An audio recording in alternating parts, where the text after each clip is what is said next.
So I welcome you all in today's class, and the topic for discussion today is about the private goods, public goods, and the problem of free riders. So next topic is about public goods कि public goods क्या होती हैं.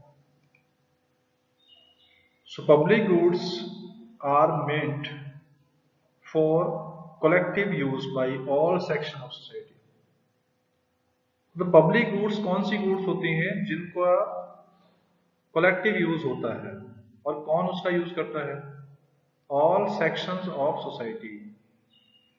All section of society का मतलब है सभी लोग, चाहे गरीब हैं, अमीर हैं, पढ़े लिखे हैं, अनपढ़ हैं, पुअर सेगमेंट है, मिडिल क्लास फैमिलीज है, रिच सेक्शन है, हर तरह के लोगों का के द्वारा इसका इस्तेमाल होता है, कलेक्टिव यूज होता है, सभी को उसकी जरूरत है, सभी इसको यूज करते हैं.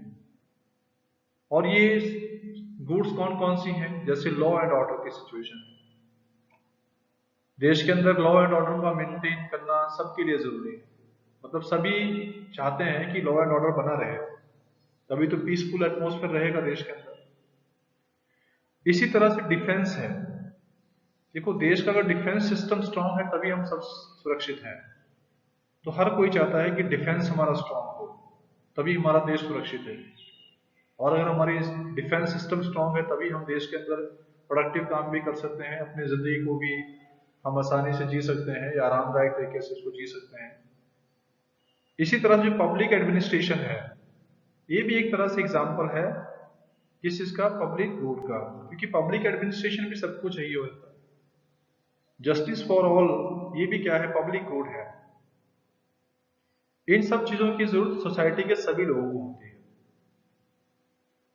तो पब्लिक गुड जो होती है ये कलेक्टिव यूज के लिए होती है, और इसका कलेक्टिव यूज कौन करता है? सोसाइटी के सभी सेगमेंट करते हैं, सभी सेक्शंस करते हैं. अच्छा, इन गुड्स की दो तरह की कैरेक्टरिस्टिक्स है जिसके बेस पे आप इसको आइडेंटिफाई कर सकते हैं कि ये पब्लिक गुड्स हैं या नहीं है. तो हम चलते हैं इनकी कैरेक्टरिस्टिक्स की तरफ कि इसकी कैरेक्टरिस्टिक्स क्या है. तो इसका पहला कैरेक्टरिस्टिक क्या है कि ये जो गुड्स हैं वो नॉन रिवॉल्वर्स होती हैं, और दूसरा क्या है? नॉन एक्सक्लूडिबिलिटी होती है इसके अंदर. अब समझते हैं कि ये नॉन रिवॉल्वर्स क्या है. तो नॉन रिवॉल्वर्स का मतलब क्या है कि अगर उसको एक आदमी यूज कर रहा है तो उसको दूसरे आदमी के द्वारा यूज करने के लिए कोई परेशानी नहीं हो रही है. मतलब उसको सभी यूज कर सकते हैं बिना किसी रिवॉल्वरी के, बिना किसी विरोध के. ऐसा नहीं कि अगर एक आदमी ने उसको यूज कर लिया दूसरा आदमी उसको यूज नहीं कर सकता एट द सेम टाइम. जैसे फॉर एग्जांपल, अगर मैं यहाँ नॉन रिवॉल्वर्स कैरेक्टरिस्टिक्स की बात करूं तो एक एग्जांपल हम इसमें कोड कर सकते हैं. और ये एग्जांपल क्या है? जैसे पार्क है. अब पार्क जो है, अगर एक पार्क में, एक पार्क है कोई भी, वहां पर अगर एक आदमी घूम फिर रहा है, सैर सपाटा कर रहा है, तो वो दूसरा आदमी भी वहां जा सकता है, बाकी लोग भी वहां जा सकते हैं. उसके लिए कोई विरोध नहीं है कि हाँ ये जाएंगे तो वो नहीं जाएंगे. Nothing like this. मतलब ये क्या है? एक तरह से इसका फीचर को शो कर रहा है नॉन रिवॉल्वर्स, किसमें विरोध नहीं हो रहा, परस्पर विरोध नहीं है. अगर एक इस्तेमाल कर रहा है तो एट द सेम टाइम उसको दूसरा आदमी भी यूज कर सकता है. तो ये दिस इज नॉन रिवॉल्वर्स, इसमें कोई विरोध नहीं है. इसी तरह से नेशनल डिफेंस सिस्टम है हमारा, नेशनल डिफेंस. अगर एक आदमी सुरक्षित, तो हम सभी सुरक्षित हैं. ऐसा नहीं है कि अगर एक सोसाइटी का एक सेगमेंट को ही सुरक्षा प्रदान करनी, दूसरे को नहीं करनी है. ऐसा तो नहीं है. तो अगर हम बात कर रहे हैं कि हमारा देश सुरक्षित है, हमारा डिफेंस सिस्टम स्ट्रांग है, तो वो सभी के लिए है. It is common for all. इसलिए हम इसको क्या कहते हैं कि ये नॉन रिवॉल्वर्स होती है. और दूसरा इसके अंदर एक और जो फीचर है वो क्या है? Non excludability. नॉन एक्सक्लूडेबिलिटी का क्या मतलब है कि उसमें हम एक्सक्लूड नहीं कर सकते. अगर एक ने उसको यूज किया है तो दूसरे को हम उसको यूज करने से मना नहीं कर सकते. जैसे स्ट्रीट लाइट है, अब भाई स्ट्रीट लाइट है, तो अगर स्ट्रीट में लाइट लगी हुई है तो इट इज फॉर ऑल। आप ऐसा नहीं कह सकते कि भी आपके यहाँ पे स्ट्रीट लाइट लगी है तो आप टैक्स नहीं भरते हैं तो आप स्ट्रीट लाइट यूज नहीं कर सकते। क्या ऐसा हो सकता है? भाई स्ट्रीट लाइट तो लग गई है, उसको कोई भी आदमी यूज कर सकता है। वो टैक्स पेयर है चाहे टैक्स पेयर नहीं है, चाहे वो ज्यादा टैक्स देता है या टैक्स कम देता है, या रिच है या पुअर है, देयर इज नो इशू। आप किसी को भी उसको यूज करने से एक्सक्लूड नहीं कर सकते, उसको मना नहीं कर सकते कि आप उसको यूज नहीं करेंगे। तो ये ध्यान रखना है कि नॉन एक्सक्लूडेबिलिटी इसमें होती है। आप उसमें एक्सक्लूड नहीं कर सकते किसी भी आदमी को। लाइक स्ट्रीट लाइट का मैंने एग्जांपल आपको बताया। सो ये थी आपकी पब्लिक गुड्स। तो आपने ध्यान रखना है कि सिंपली इसको मैं समराइज कर रहा हूँ कि जो पब्लिक गुड्स हैं वो ऐसी गुड्स होती हैं जो कलेक्टिव यूज के लिए होती है और उसको all section of society use करते हैं। एग्जाम्पल मैंने आपको इसके बताए हैं। और इसकी कैरेक्टरिस्टिक्स क्या है कि ये नॉन रिवार्डस होती है और दूसरा नॉन एक्सक्लूडेबिलिटी इसमें होती है। तो इन दोनों ही फीचर्स को आप ध्यान रखेंगे। Okay, so next topic is private goods. अच्छा, प्राइवेट गुड्स क्या हैं? जैसे अभी हमने पब्लिक गुड्स के बारे में पढ़ा, वैसे ही अब थोड़ा डिफरेंशिएट करते हैं प्राइवेट गुड्स क्या हैं। तो प्राइवेट गुड्स क्या है? तो प्राइवेट गुड्स जो हैं, these are the goods which is not meant for collective use। ये ध्यान रखना है कि प्राइवेट जो गुड्स हैं वो कलेक्टिव यूज के लिए नहीं है। जो पब्लिक गुड्स थी वो कलेक्टिव यूज के लिए है, लेकिन प्राइवेट गुड कभी भी कलेक्टिव यूज के लिए नहीं होती है। So any good which is not meant for collective use is known as what? Private good. कोई सी भी चीज है जिसको कलेक्टिवली यूज नहीं करते हैं या जो कलेक्टिव यूज के पर्पज से नहीं है, this is called what? Private good. और प्राइवेट गुड के अंदर जो फीचर होती है वो क्या है कि दीज गुड्स आर व्हाट? ये रिवाल्वरस होती हैं और इसमें एक्सक्लूडेबिलिटी भी होती है। तो just opposite to private, just opposite to public goods. Private good क्या होती है? रिवाल्वरस होती है, रिवाल्वरी होती है। अगर एक आदमी उसको यूज करे तो एट द सेम टाइम उसको दूसरा आदमी यूज नहीं करेगा। रिवाल्वरस है, उसको दूसरा आदमी यूज ही नहीं कर सकता। और दूसरा है कि उसमें हम दूसरों को एक्सक्लूड कर सकते हैं उसका यूज करने से। जैसे फॉर एग्जाम्पल, अगर हम एग्जाम्पल की बात करें तो प्राइवेट गुड का एक एग्जाम्पल हम ले सकते हैं, own car with a person. किसी आदमी के पास अपनी कार है। अभी जो कार है ये क्या है? ये प्राइवेट गुड है। आपने कार परचेज कर ली, आपने 10 लाख रुपए लगाया, क्या वो कलेक्टिव यूज के लिए है?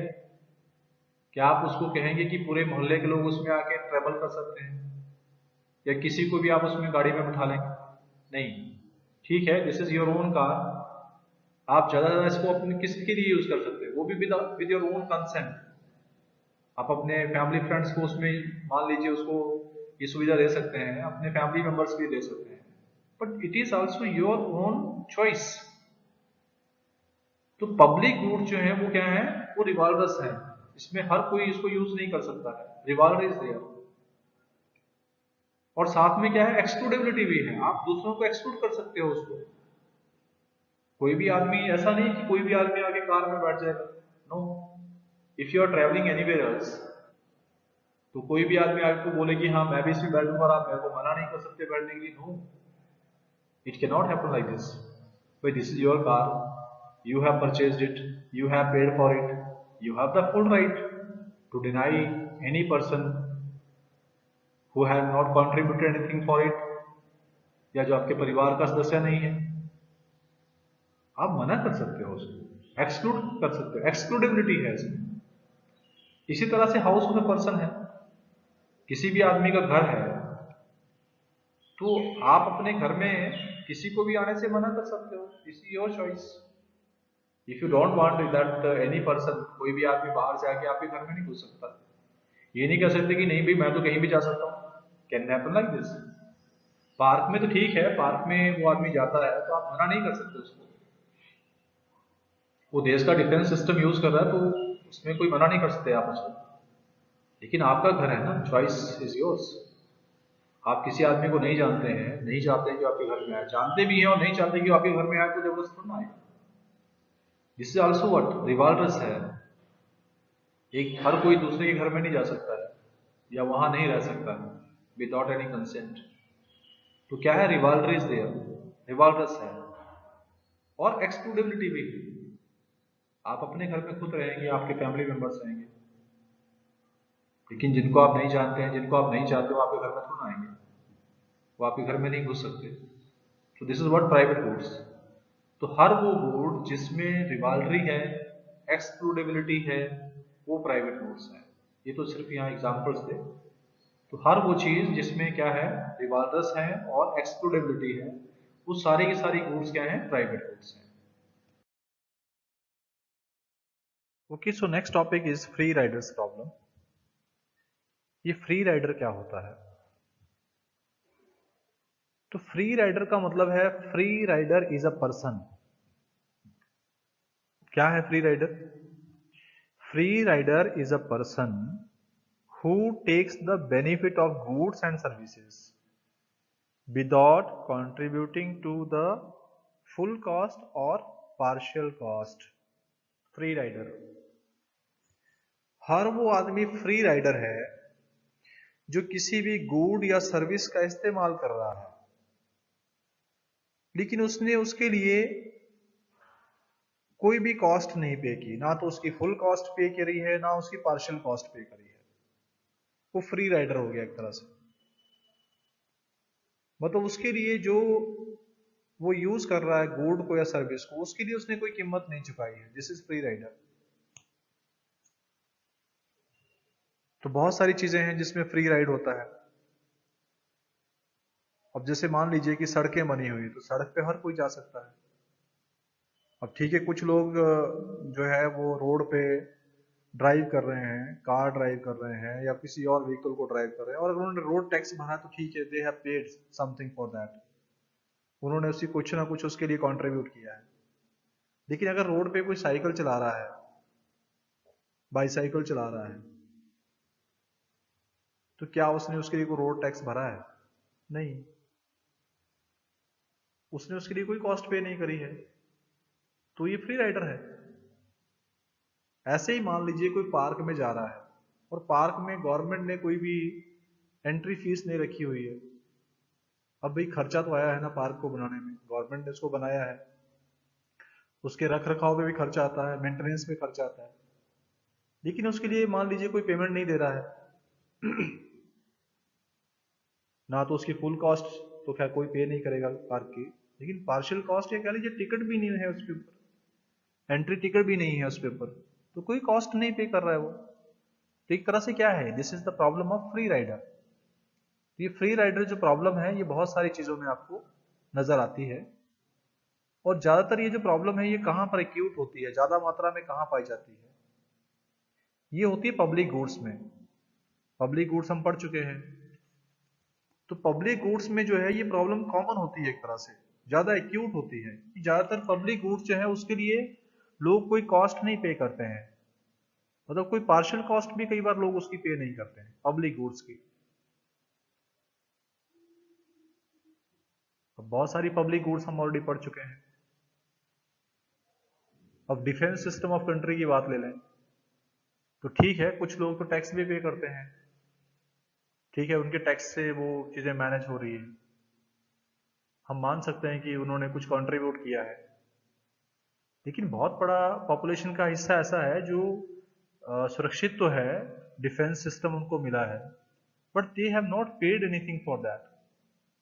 उन्होंने उसकी कोई भी कॉस्ट नहीं चुकाई है, कुछ भी पे नहीं किया उन्होंने उसके लिए। तो ये क्या है, this is the problem of free rider.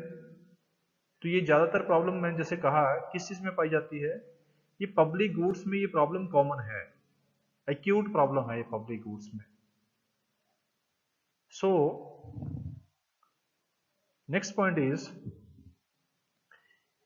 if too many consumers decide to free ride, अगर मान लीजिए कि बहुत सारे कंज्यूमर्स या बहुत सारे लोग सिर्फ फ्री राइडर ही बनना चाहते हैं,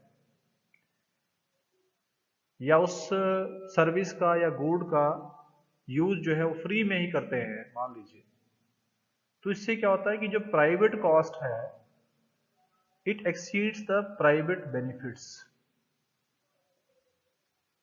कि जो प्राइवेट कॉस्ट है वो प्राइवेट बेनिफिट से ज्यादा हो जाती है, बढ़ जाती है।